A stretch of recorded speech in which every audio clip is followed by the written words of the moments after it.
Bosch, the German auto components supplier, is partnering with startup Nikola Motor Co to bring 2 hydrogen-electric, long-haul, heavy-duty truck models to market by 2021, the companies said on Tuesday. The market for electric medium and heavy-duty trucks is in its infancy, but has drawn a growing crowd of competitors.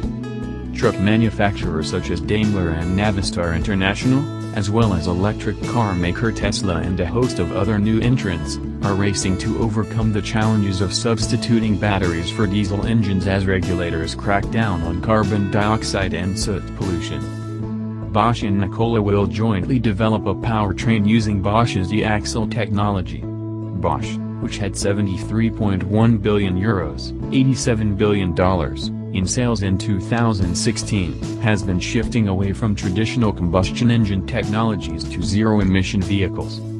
The vehicle uses a hydrogen fuel cell to power the electric motor.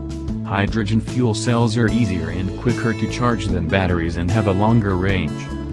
The Nikola 1 and Nikola 2 models are both supposed to have a range of between 800 miles to 1,200 miles, an electric powertrain and zero emissions.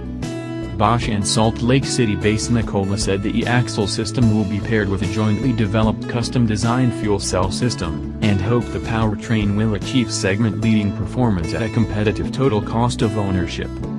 High battery costs are a significant hurdle to mass adoption of electric vehicles as they limit vehicle range and size.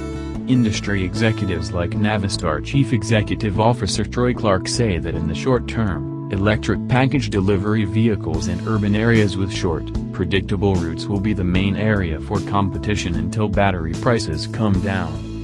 Last week Daimler said United Parcel Service will be the first U.S. commercial customer for its new battery-powered e-canter package delivery truck. The company hopes to expand electric truck production as lower-cost, longer-range batteries become available within 2 to 3 years.